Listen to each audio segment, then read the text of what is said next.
егов порталына кіру үшін біз ең бірінші кезекте Google Chromeға кіреміз. Одан кейін мына жерге egov.kz деп таңдаймыз да, egov.kz сайтына кіреміз. Осы жерден кіру дегенді басамыз, жоғарғы жақта. Және міне ECP кілтпен кіруге болады, не бір жолғы жасырын сөз. Бұл бізде телефон номері арқылы кіруге болады деген сөз. Орыс тіліне аударсақ, одноразовый пароль.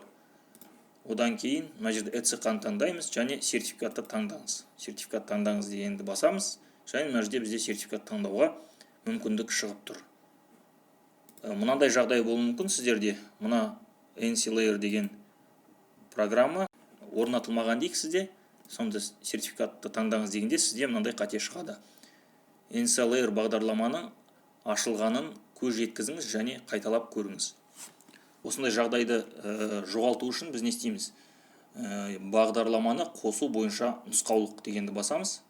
Және pki.gov.kz сайтына келеміз. Осы жерден төменгі жақта NCLayer дегенді мышканың сол жақ батырмасымен басамыз. Біз ең бірінші кезекте мына браузерді жирамыз. Одан кейін мой компьютерға кіреміз және де мышканың оң жақ батырмасын басып, свойства дегенге кіреміз. Свойствасында мына жерде міне операционная система Windows және де тип системы 64 міне разрядная операционная система депті. Яғни біз осы жерде қайтадан ораламыз браузерға и мына жерде Windows 64 бит. Міне осыны бір рет бассақ, бізде мына жерде загрузка басталады.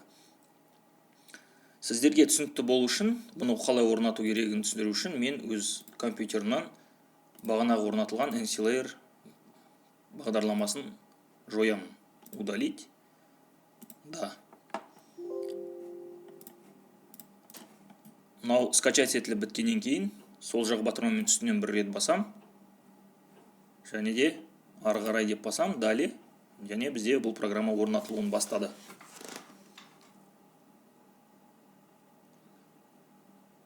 Программа орнатылып болуын білу үшін, бізде мынандай порт запущен деген осындай уведомление шығады. Және де мына жерден бассаңыз, мына жерде NCLayer-ның значогы шығады.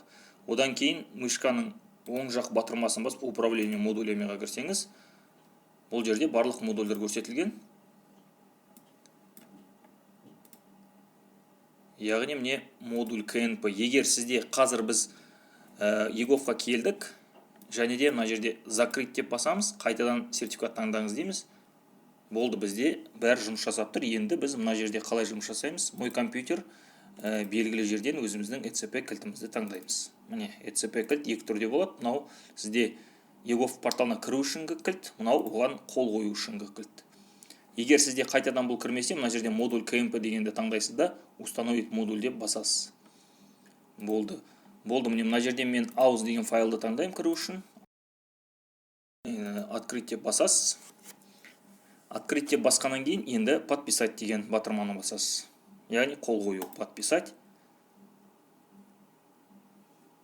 Болды, міне біз жеке кабинетімізге кірдік. Және де мына жоғарғы жақта оң жағында сіздің фамилия аты жөніңіз көрсетілген. Осылай сіз EGOV порталына кіріп, кез келген өзіңізге қажетті услуганы алуға болады. Сұрақтарыңыз болса қойыңыздар, және де каналға тіркеліңіздер. Канал қазақ тілінде және орыс тілінде, екі тілде жүзеге асырылады.